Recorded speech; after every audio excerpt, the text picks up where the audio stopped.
Good evening. Assalamualaikum warahmatullahi wabarakatuh.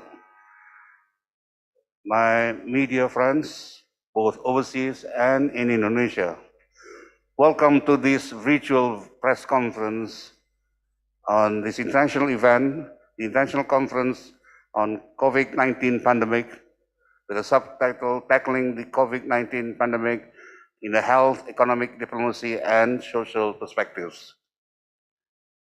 We have seen today and yesterday discussions between all the key people handling the pandemic worldwide, and also distinguished guests from the ICCIA, namely, of course, the president of ICCIA, Mr. Abdullah Kamil, and also from Indonesia, our chairman, Mr. Rosan Roslani. We are indeed honored, of course, that this event, this international event, was officially opened by President Jokowi 2 days ago, and where he stressed the importance of cooperation between OIC countries and Indonesia in addressing the pandemic issues. We also are indeed honored today to have our Vice President, Mr. Maruf Amin, to deliver his closing remarks. And in this press conference, we have the chairman of the organizing committee, Mr. Felix Vermonte, who has been very instrumental and played a major role in compiling, editing, and also inviting the guests and provided lots of substantial inputs to the committee, which is being chaired by the alumni of Unpad, Ms. Herawati, who is also present today for this virtual press conference. We are also happy to see Ms. Norham. Norham from ICCI. She is the head of the Media and Communications Department in ICCIA. Welcome, Ms. Norham. Nice to see you again, and let's try to see what we can do in order to have a good understanding for the media, for our media friends, of what has happened for the past 3 days. We had 2 sessions today, of course, and for that I would like to see if those present here today, that is Mr. Phillips, Ms. Sarwati, and Ms. Norhan, can provide an overview of the impression, or not the least to say the importance of this event from the perspective of combating the pandemic COVID-19. For that, perhaps maybe I would give the floor, first of all, to Ms. Norhan. What do you think, Ms. Norhan, of this whole event? I'm sure that you have listened to many of the, experts in combating the pandemic, both from overseas and Indonesia. What do you think of this with regards to how the ICCI member countries can benefit from? Please, we'd like to have your comments first, Ms. Norhan. Sure, Mr. Mufti. Thank you so much for the introduction. So organizing this international conference on tackling the COVID-19 pandemic, health, economics, diplomacy, and social perspectives in cooperation with IKA Unpad, and CAT in Indonesia is a great pleasure for ICCIA. We've had 3 fruitful days discussing many important aspects. We've had the honor to the opening ceremony, His Excellency Mr. Joko Widodo and His Excellency Mr. Maruf Amin, the Vice President of the Republic of Indonesia, giving his closing remarks. So this participation and organization of this conference is a real example of how ICCIA is really keen for cooperation and solidarity among its member states. As we are at the Islamic Chamber of Commerce, Industry and Agriculture affirm our full belief in partnership to achieve success, we also aim to create awareness on the economic impacts of COVID-19 pandemic globally and within OIC countries. And the joint organization of this international conference by ICCIA is a real example.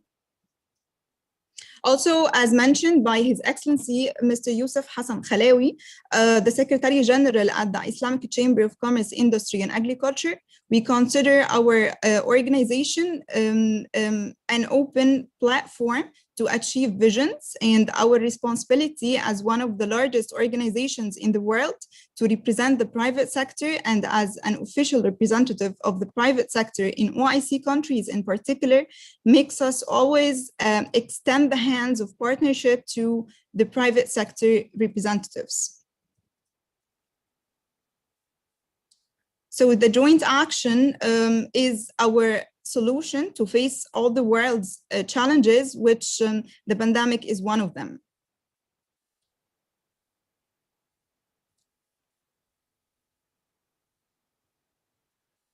Thank you, Ms. Norma. I'm sure that there'll be some questions going to be asked to you.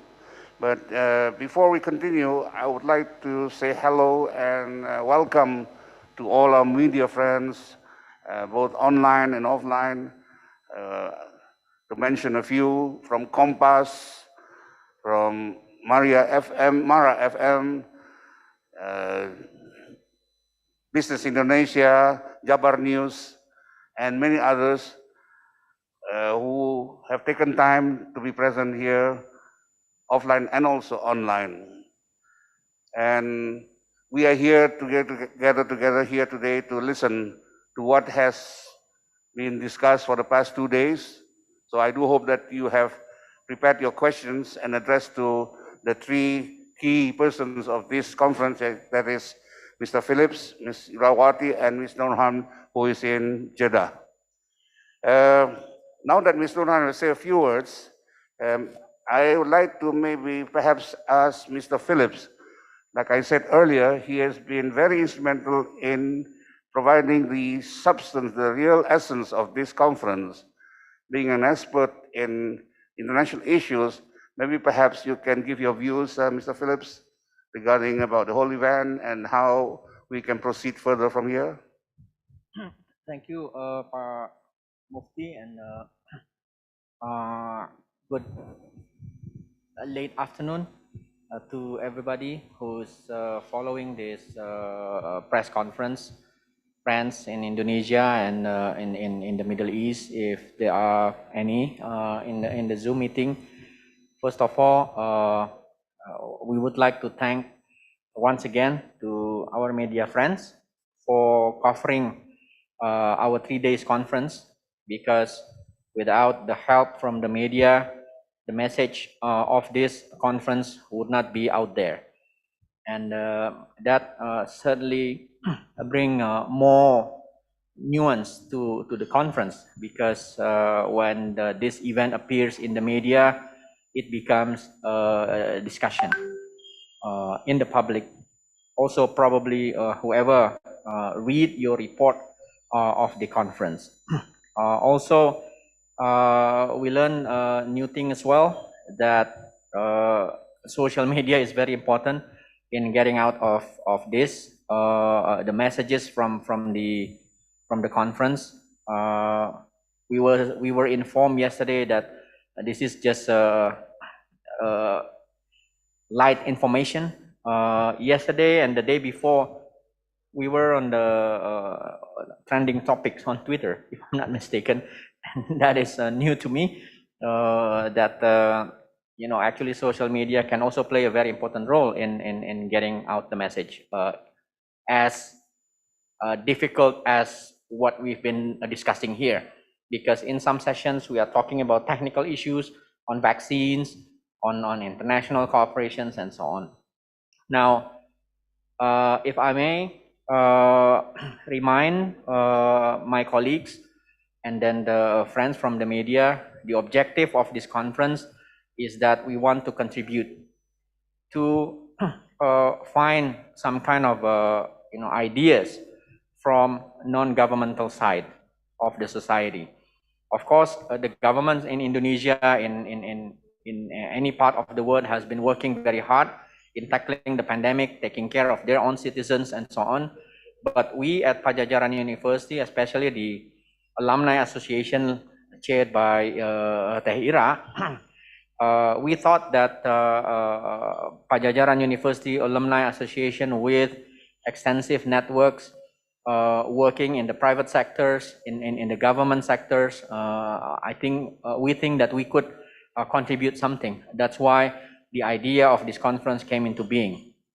Secondly, in our opinion, it's just natural that we at Pajajaran University organize this conference because, our Faculty of Medicine has been very active in participating in the research, in the testing of the vaccines and so on.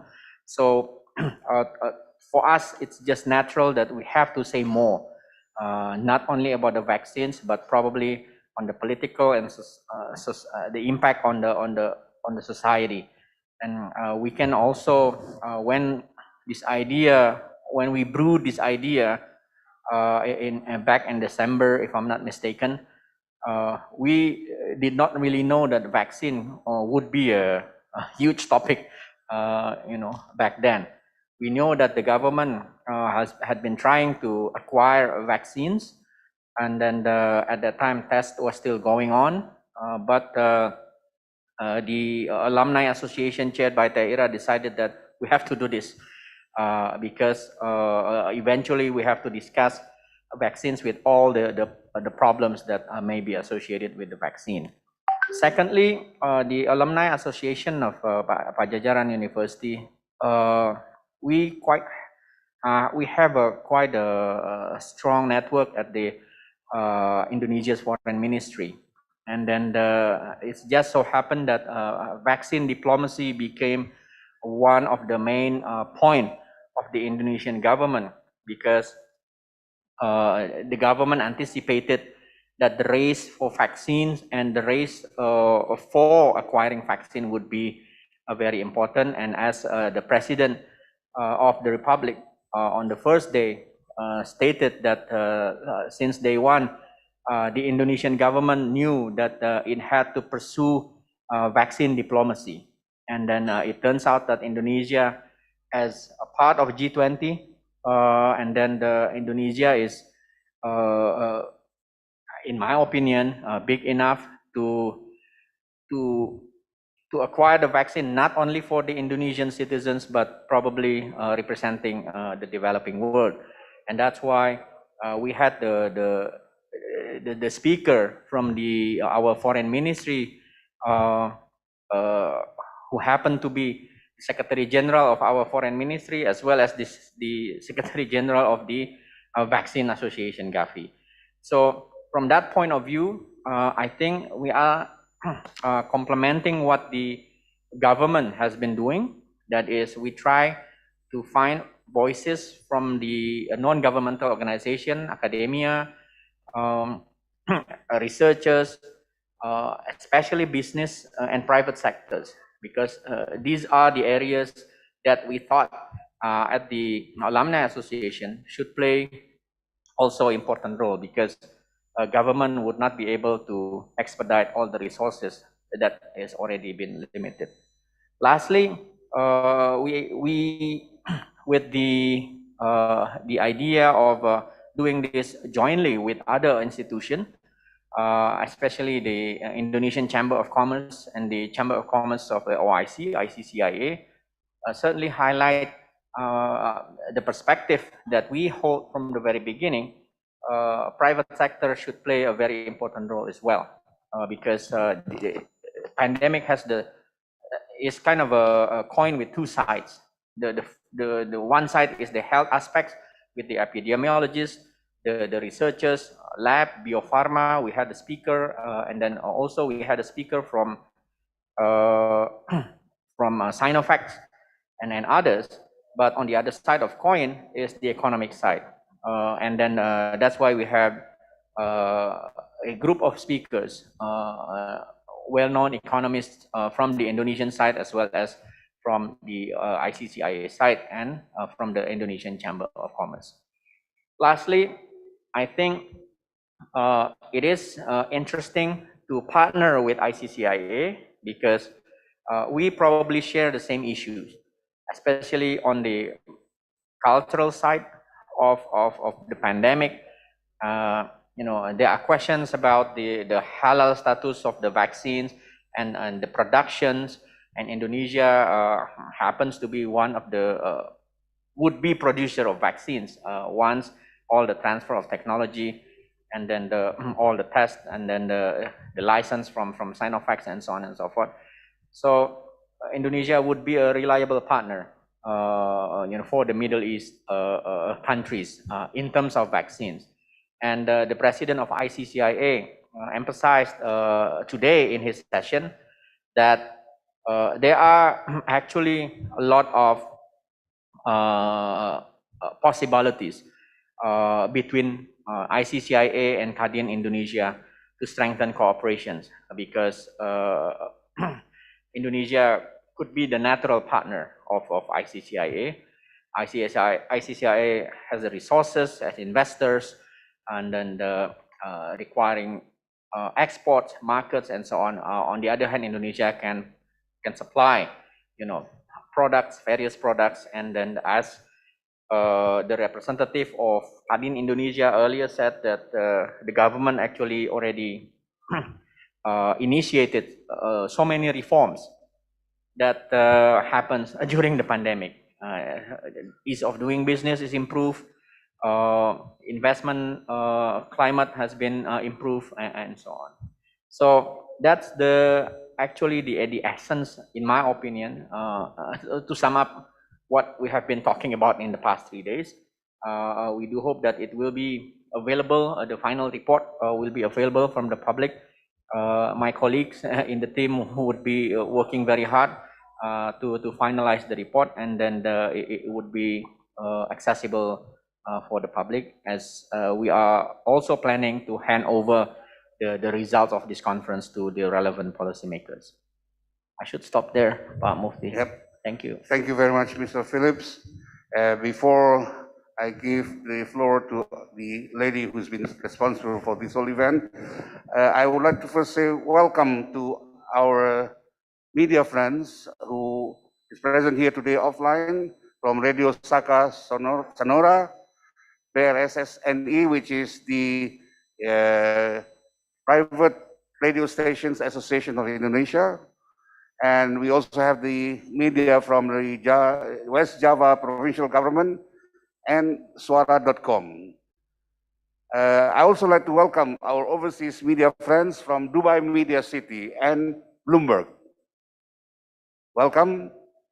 And before, like I said, I give the floor to Ms. Irawati, I think maybe perhaps we see some video clippings of highlights in the first day and the second day and the third day events, so that we will have some, what we call, some scenes or some attractions that may be related to your questions that you're going to raise. Can the committee please? Vaksinasi sudah dimulai. Vaksin menimbulkan harapan baru bagi kita semuanya. Negara-negara di dunia berpacu untuk mengamankan vaksin bagi kebutuhan rakyatnya.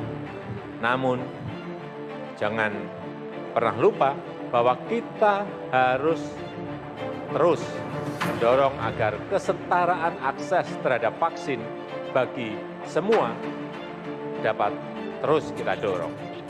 Pemerintah berupaya maksimal untuk menyediakan vaksin untuk 182 juta jiwa. The pandemic also caused economic turbulence in anywhere. Universitas Pajajaran has played an important role in conducting various research and innovations to tackle this pandemic. No country alone is able to avoid the adverse effect of the current crisis situation. لقد كانت فكرة إقامة مؤتمر دولي في هذه الظروف هي تحدي حقيقي.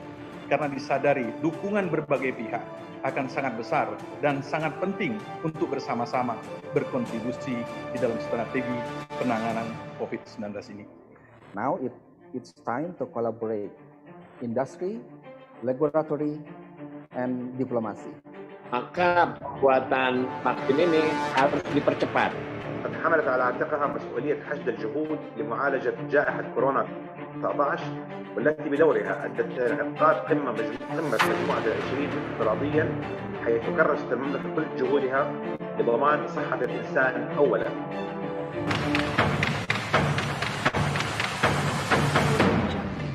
Indonesia has consistently voiced out this call since the very beginning of the pandemic.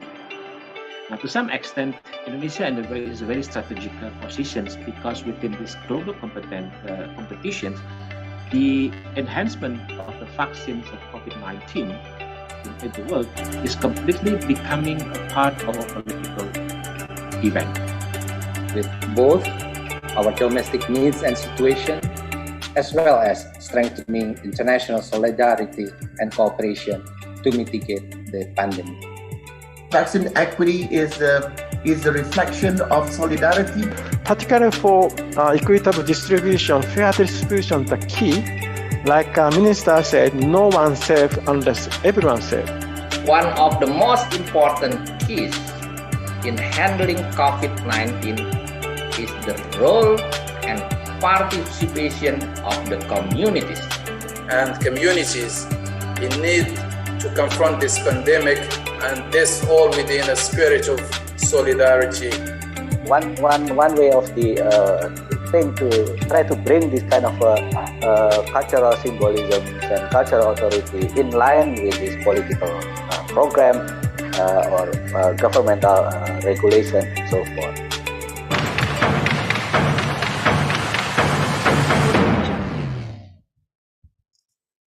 Okay, we've seen the highlights and we've heard the short video clippings of the various top key persons and dignitaries in both Indonesia and overseas. And all these people have been present in this international event due to some hard work made by the committee, which is chaired by a very hardworking, energetic lady, Ms. Irawati. Ms. Irawati, can you please, Ira, can you please give us your views. What do you think of this 3-day event? Must be exciting for you, I guess. Yeah, thank you, Pak Mufti. It was a very exciting moment and venue for me. And I would like to thank you to all the news, televisions who already give us a very much coverage for these 3 days. And for the 3 days, we seen that we discussed not only the health aspects of the pandemics, but also we discussed beyond the health, which we discussed about the economic, diplomacy, and social culture. And what we heard from the prominent speakers for the last 3 days are collaboration and solidarity. So I heard those words many times. Means that people around the world suffered from the pandemic.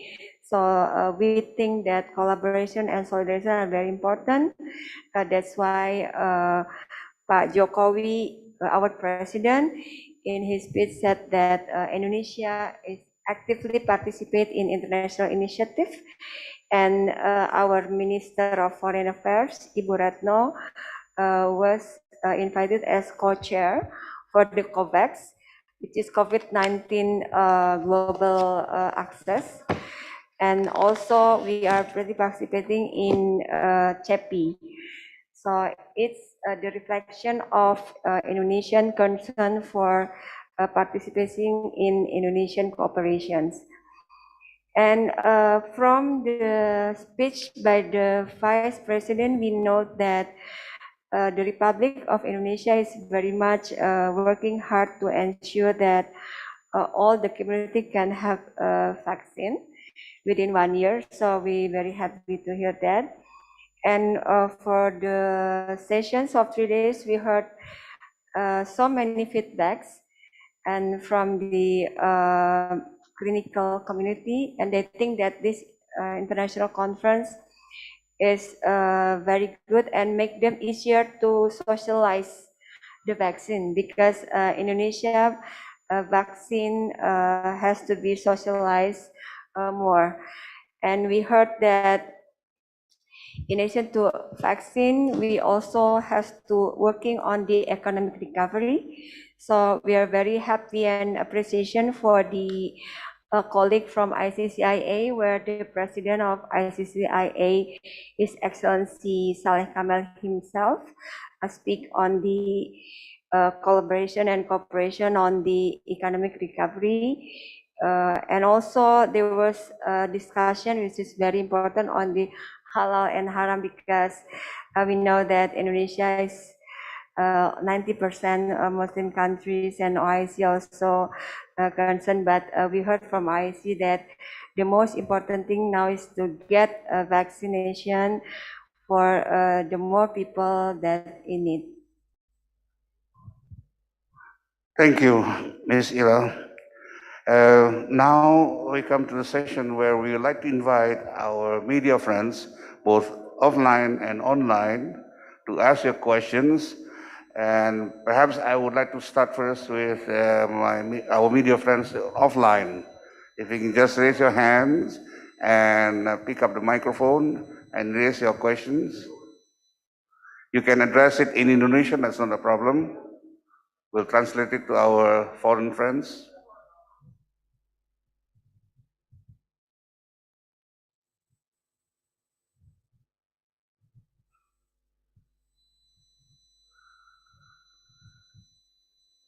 Terima kasih. Please address your name and which media you come from. Thank you. Okay, my name Gunawan from Sonora.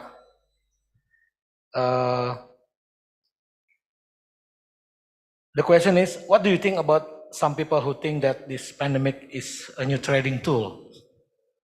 And what about the outcome of this international conference? What do you want to be? Terima kasih. Okay, thank you very much. From Sonora, Pak Iwan, right? Gunawan. Gunawan, okay, Pak Gunawan from Sonora. Perhaps maybe Kang Phillips, you like to address the question? Yeah. If I understand, your question was, what do we think about people who think a vaccine as a trading tools? I think so far, vaccine is government program because the supply is short, and that's why I think the first player should be government. And I think for every government, it's the constitutional obligation to provide vaccines to the citizen. So therefore, I think at least for Indonesia, we are acquiring vaccines through the government channel.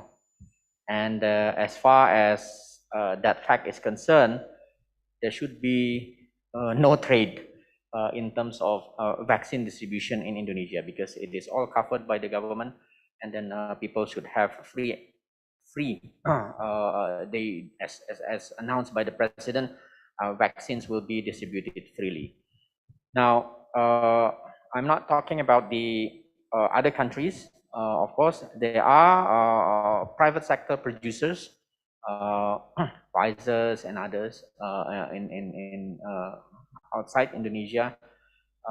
But as far as we know, the government of Indonesia have yet to allow any players, non-governmental players in Indonesia to import vaccine.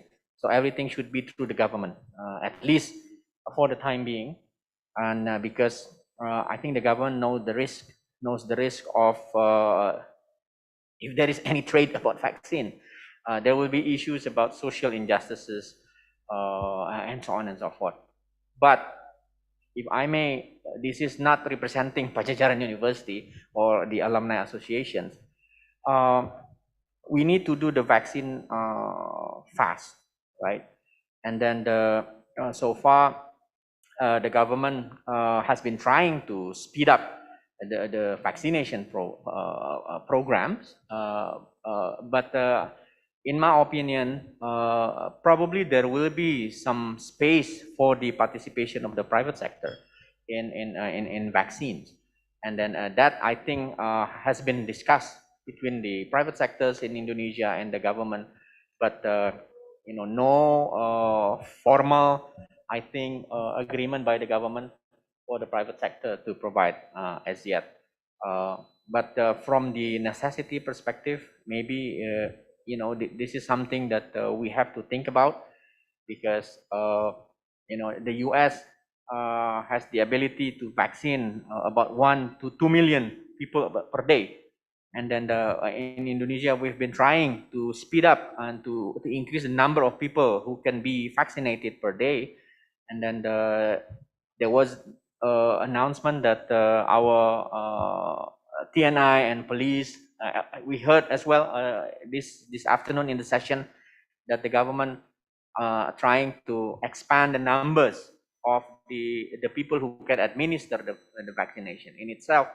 We know that probably there should be some room for the private sector, but again, it is in the hands of the government. If the government says it's okay, then it's okay. If it is not, of course, the access should be made to all Indonesian citizens. I hope I answer somewhat your questions. Thank you. Terima Mr. kasih, Pak Phillips. Gunawan. Another question perhaps from our media friends who are offline or present today in this meeting room. If not, perhaps maybe later. Now I'd like to maybe perhaps invite our overseas friends, or media partners, local friends who are online. You have your queue, you have your questions. After we have our overseas media friends to raise some questions. Can I have questions maybe perhaps from Bloomberg or from Dubai?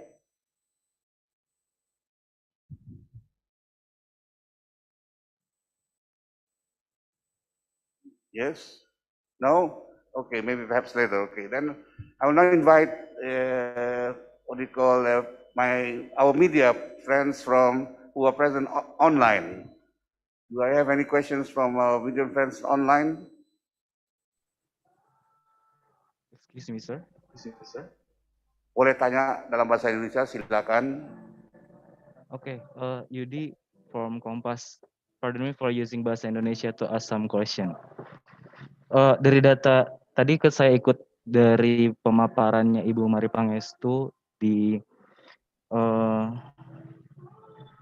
halo, cek. Ya Mas, ya Terdengar? Mas. Ya. Oke, ya.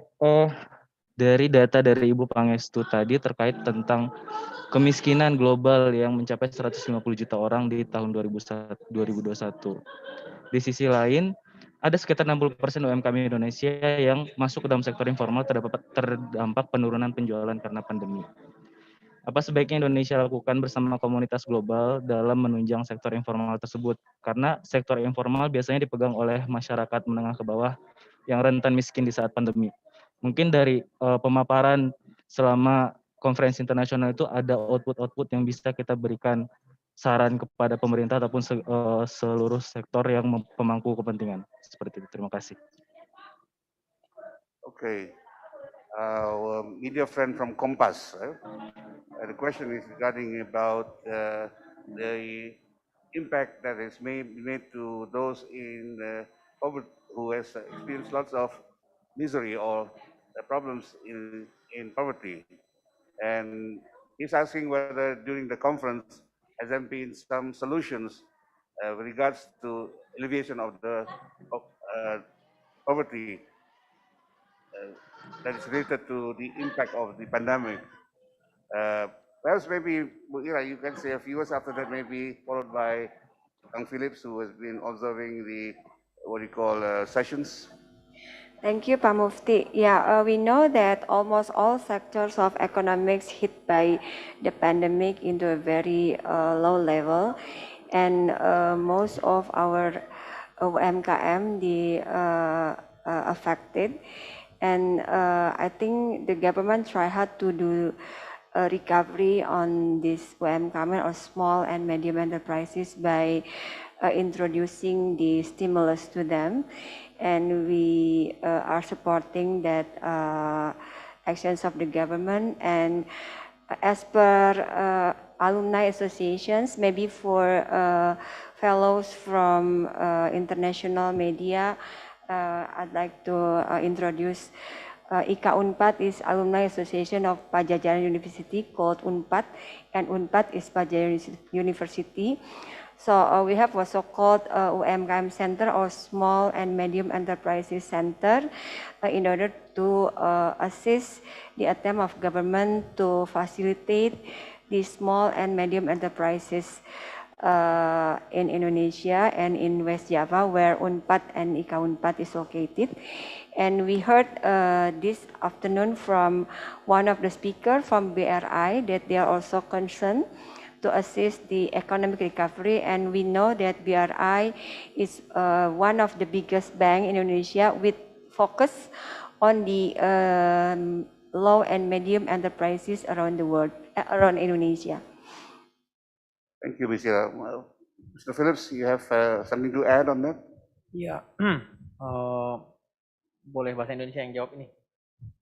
Bahasa Indonesia aja ya? Ya, please. Terima kasih Mas dari Kompas.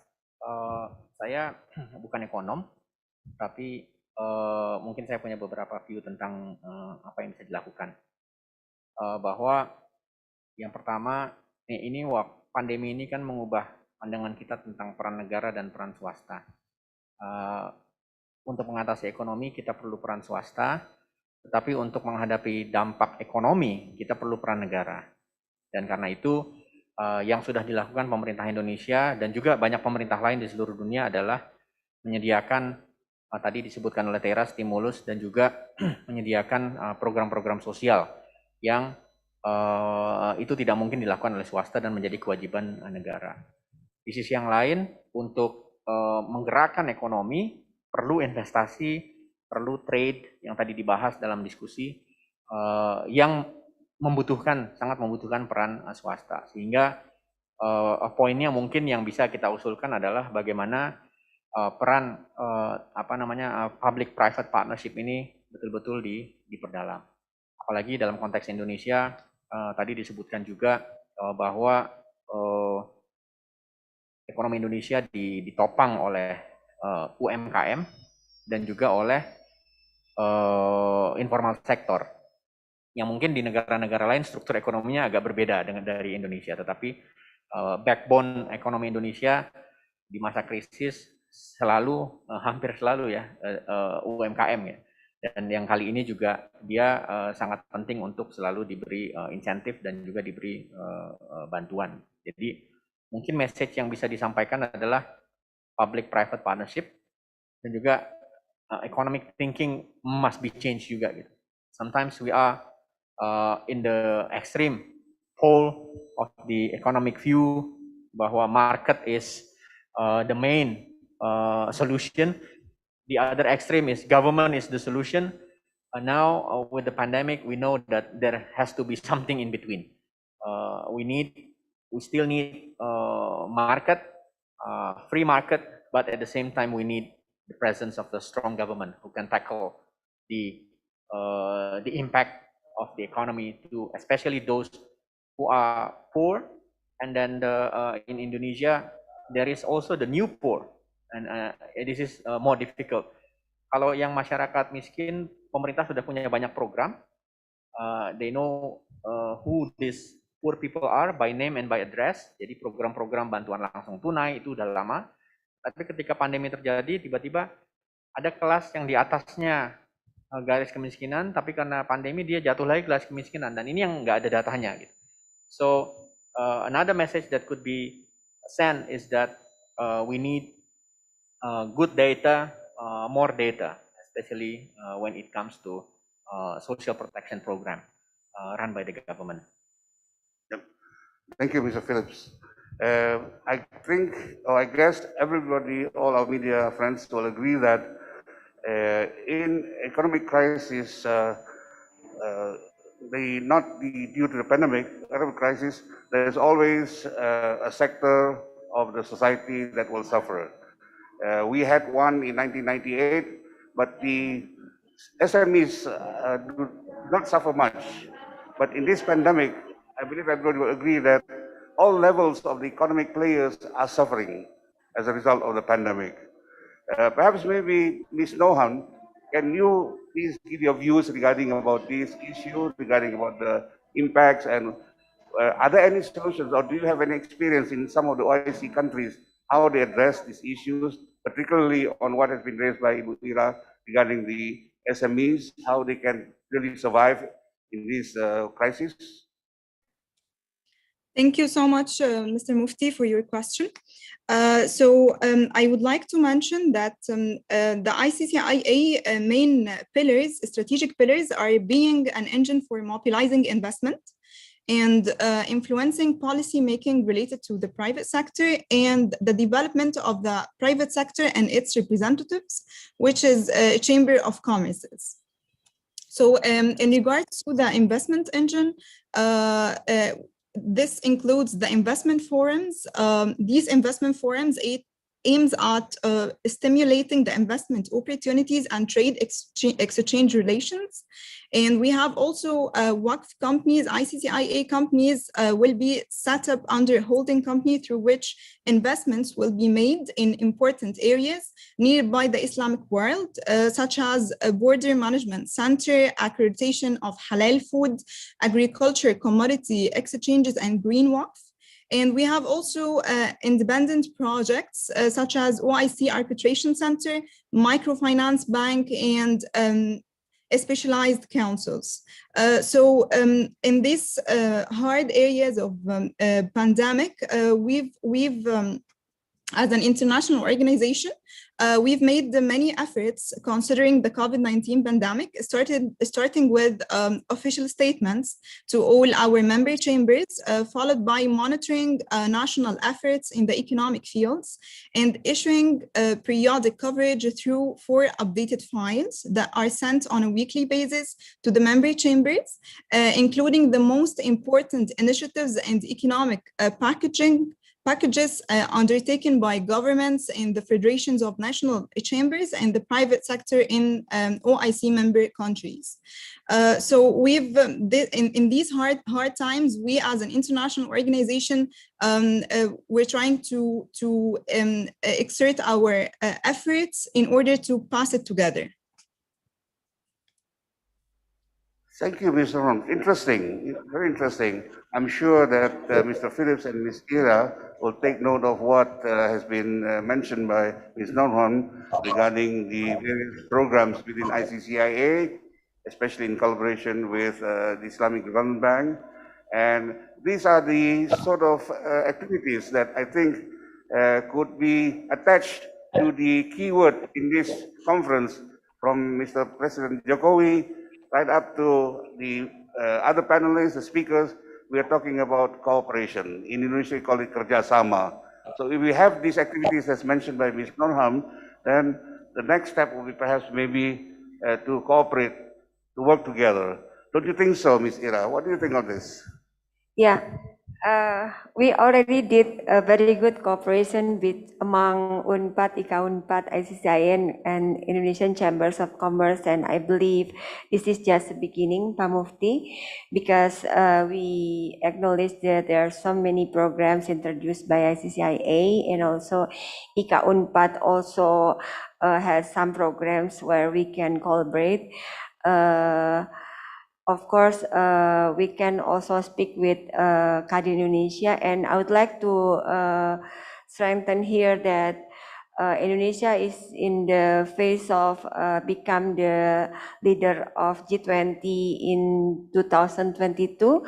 So it's very relevant for us to continue discussions, pandemic and also beyond the pandemic itself, where the economic is one of the important discussion, and maybe environmental and maybe other sectors. There are so many sectors we can discuss, we can collaborate in the context of the leadership of Indonesia within G20.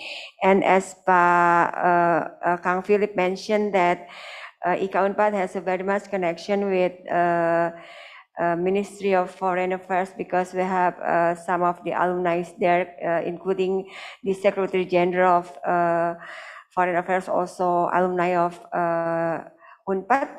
So we will initiate to discuss how IKA Unpad and Unpad can contribute as a think tank or as the institution who can socialize the leadership of Indonesia within the context of G20.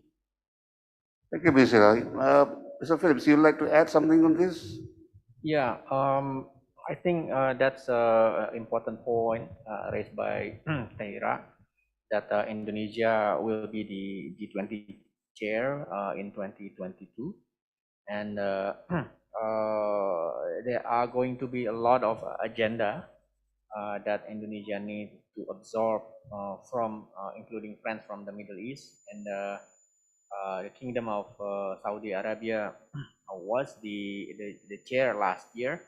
So this year we are in the Troika with the Kingdom of Saudi Arabia and Italy. So I think the three countries, not only the government but also the people in the G20 needs to discuss more, because within the G20 there is this framework of T20, for example, think tank 20, meaning think tanks from the G20 member countries. So there are a lot of rooms for cooperations, and then business 20 as well. B20, I believe ICCIA and then Kadin, I think they are part of this B20, the business 20 meeting, and then campuses, think tank, research institutions, NGOs are in the B20. So we are getting ready. I think Indonesia and Unpad, I think, should be for more cooperation with friends and partners in the Middle East, especially ICCIA. Thank you, Mr. Phillips. So let me add in a few words about our position in G20. As you know, that there are three Muslim countries in the G20, namely, of course, Indonesia, Saudi Arabia, and Turkey. And three countries representing 1/3 of the population of the world, which is very, very important. So therefore, I think the organizers here having ICCI as partners together with Kadin is a very strategic move, because we are talking about this particular issue of the COVID-19 as a global issue, a global problem, a global disruption. So therefore, ICCIA, the OIC countries consisting of 53 countries, plus Indonesia and the other two G20 countries can take a really, active role in trying to provide solutions for combating the COVID-19. Do I have any other questions here, maybe offline or online? Oh yes, okay, we have the lady. Can you please address yourself and which media you come from?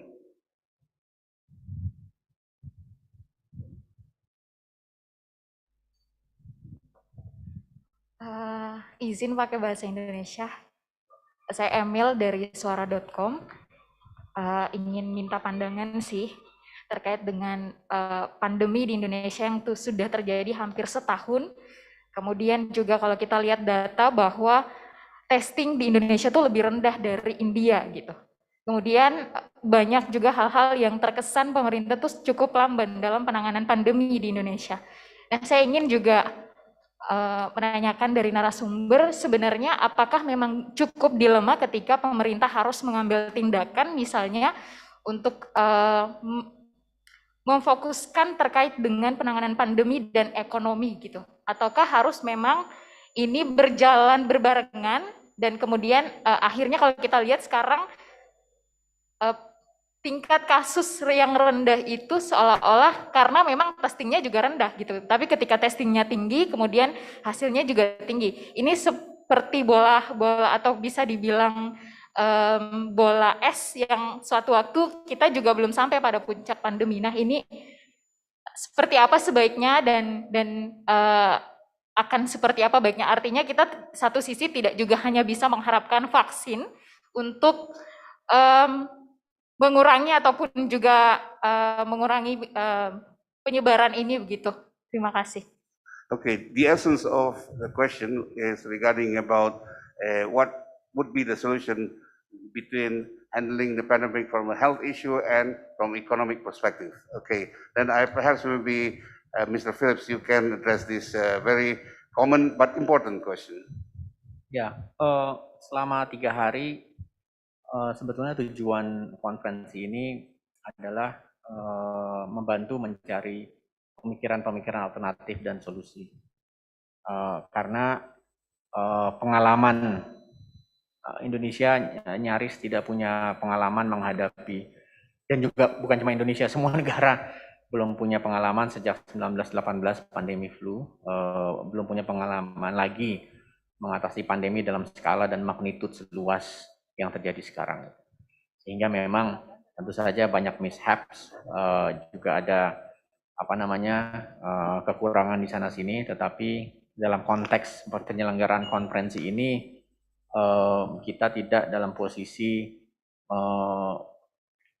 meng-highlight kelemahan government, tetapi kita lagi mencari apa yang bisa dilakukan dari sisi kesehatan dan dari sisi ekonomi. Dan fokus kita hari ini selama 3 hari konferensi adalah terkait dengan vaksin dan vaksin diplomasi dan dari economic recovery serta perubahan culture gitu. Karena mungkin soal-soal mengenai testing dan lain-lain itu harusnya pertanyaannya harusnya kita diskusikan setahun yang lalu gitu. Tapi kan kita sekarang ada dalam posisi vaksin sedang dimulai, sehingga yang akan kita bicarakan adalah tentang vaksin, kerjasama di bidang vaksin. Jadi mohon maaf kalau saya nggak menjawab bagian testing Indonesia yang rendah dibandingkan dengan negara lain dan jumlah kasus belum turun. Jadi saya nggak dalam posisi menjawab itu ya. Tetapi kalau dalam konteks vaksin dan bagaimana penanggulangan ekonomi, kelihatannya yang sudah dilakukan adalah bahwa vaksin memang diharapkan menjadi game changer gitu. Game changer bahwa kalau pandemi itu memang diusahakan ada ujungnya gitu. Ujungnya adalah ketemu vaksin. Dan hari ini dengan kerjasama dari banyak pihak di seluruh dunia, vaksin bisa relatif kita sampai pada ujung di mana ada berbagai macam possibilities dalam hal vaksin yang diproduksi oleh berbagai pihak dengan kekurangan dan kelemahannya masing-masing bahkan gitu. Sehingga sekarang adalah persoalannya bagaimana kita menyelenggarakan vaksinasi ini. Dan itu fokus dari diskusi kita selama 3 hari, dan memang ada masukan-masukan mengenai program vaksin. Misalnya dari studi dari pemaparan pembicara dari Bio Farma yang kebetulan alumni kita juga, beliau menekankan bahwa ke depan kita harus lebih mandiri. Dalam arti ternyata bahkan di negara-negara produsen vaksin itu mereka juga cukup kesulitan karena raw material mereka nggak punya. Satu hal. Yang kedua, kita harus investasi lebih banyak di bidang riset dan kerjasama sains. Karena menemukan vaksin, melakukan tes, itu perlu sains yang tidak muncul 1 hari, 2 hari. Gitu. Jadi dia dari proses apresiasi yang panjang terhadap sains, terhadap riset, terhadap dunia akademik, dan juga tentu saja anggaran yang cukup. Sehingga dengan demikian kita bisa lebih rely on ourselves gitu ketika tiba masa pandemi. Yang ketiga yang dikatakan juga terkait vaksin ini, masukan-masukannya adalah memperbanyak kolaborasi. Memperbanyak kolaborasi dengan produsen dan laboratorium di seluruh dunia gitu. Sehingga dia bisa mendorong inovasi dan lain-lain. Di Indonesia ada beberapa laboratorium yang mumpuni ya kan, ada Eijkman, ada di dalam perusahaan seperti Bio Farma, riset jalan, dan itu yang perlu diperbanyak gitu kalau dari hasil diskusi kita selama ini agar ke depan riset berjalan. Salah satu pembicara kalau saya tidak salah mungkin Kang Rahman juga ya menyebutkan bahwa misalnya kenapa Korea, Singapura dan Cina misalnya bisa relatif cepat menangani pandemi COVID-19 karena mereka pernah pengalaman awal tahun 2000 didera oleh SARS dan MERS. Dari waktu itu mereka berantakan.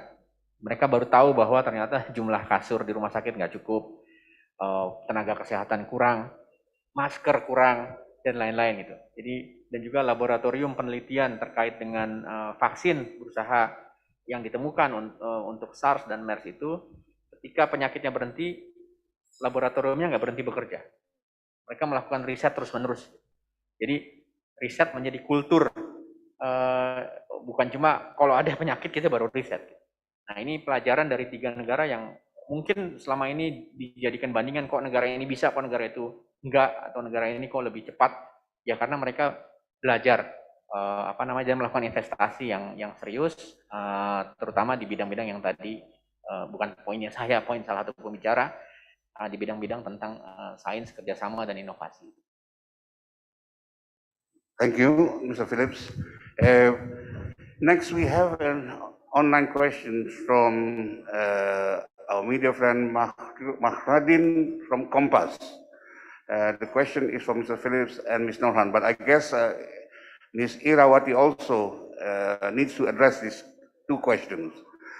I'll explain the first question. The first question is, are there any plans for cooperation amongst ICCIA countries in order to survive in the middle of the pandemic,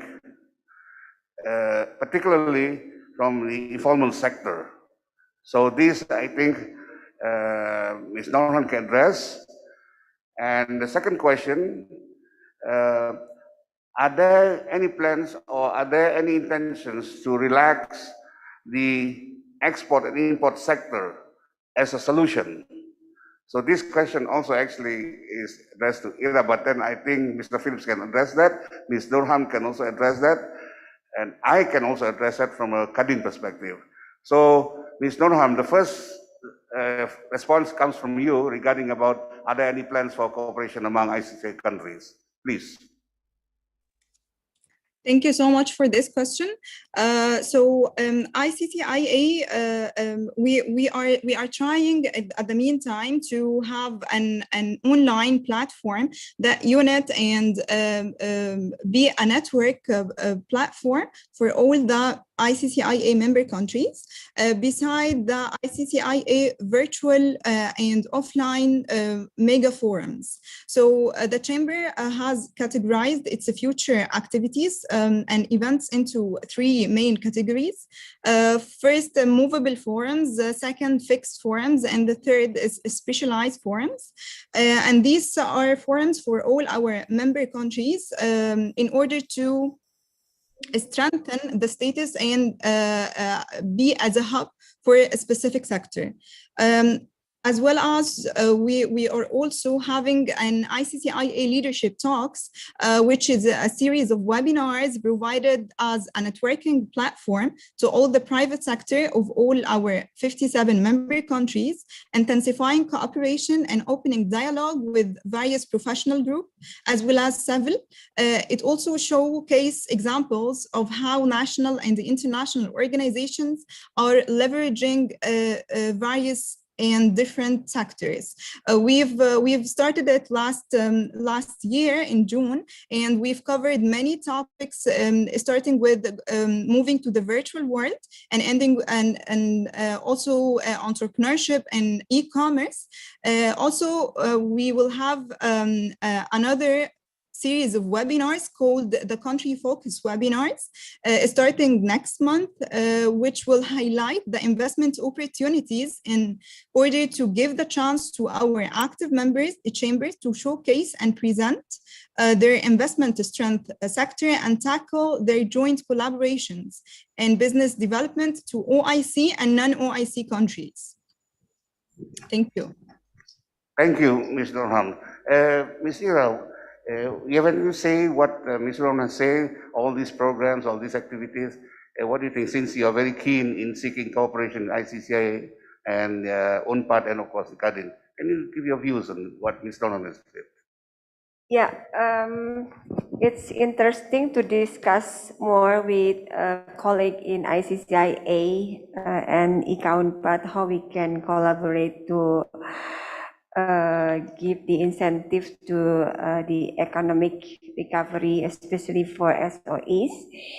And we can start maybe from halal industry, because we know that there are some thought that Indonesia wants to be a halal industry. So maybe we can just start a collaboration on that aspects. I don't know whether this is something that we can discuss further with ICCIA. And I think the pandemic already changed the way we interact one to the other, like this conference held almost all online. We do not have participants offline, moderators and speakers also are online, and that's why e-commerce maybe also become one of the sector that we can discuss, because I think e-commerce can be done more easily by SOEs. Now there are lots SOEs in Indonesia start doing e-commerce in order to survive economically. Thank you, Ms. Ira. I think we have lots of questions, but again here, time is not in favor, and all things must come to an end. Therefore, I've been advised by the organizers that we have to end this session. But I think it's only fair, I think here, Ms. Ira, that this second question be answered. If you allow, the second question is very important. Will that be okay? If I may ask the organizer, the second question is important. Okay? Now, the second question has to do with relaxation of import-export duties, Mr. Phillips, because this is important. We know that all the ICCI countries, some ICCI countries, have increased their import duties on goods and all that. How does this help or not? Whether there is a really urgent need for relaxation of the what you call import duties? Pak Mufti, I have no knowledge, and I don't know how to answer that question. Seems to me that you are more, you are in the position, you know more. But from a public policy point of view, we're talking here from a public policy point of view, is that something that is useful and important?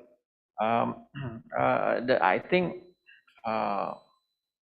acknowledging that I'm not an economist, the basic principle is that we need to relax the movement of people and goods, so that country to country can trade more freely, and they benefit each other. I think that's the only thing I could say, because policy on export and import can be a delicate issue for various countries. Some countries would want to keep their industry to protect sectors that they think are very important to their survival. The other countries might have different view on products that they need to protect or they need to open up for the market, and that's why I think what we need is some kind of a global multilateral platform to regulate this, the free movement of goods and people. Thank you, Mr. Phillips.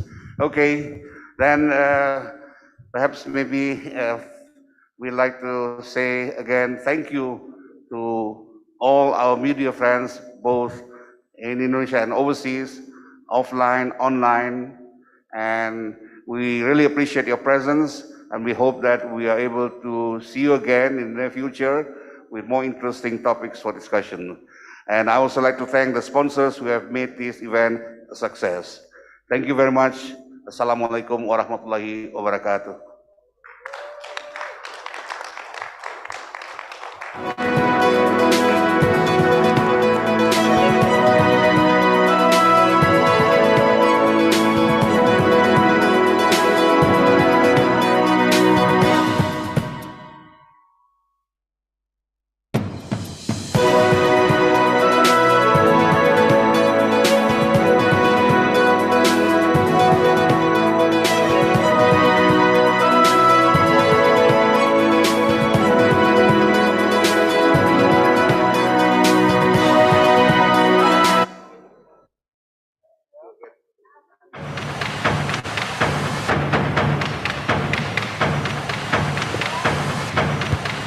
Hello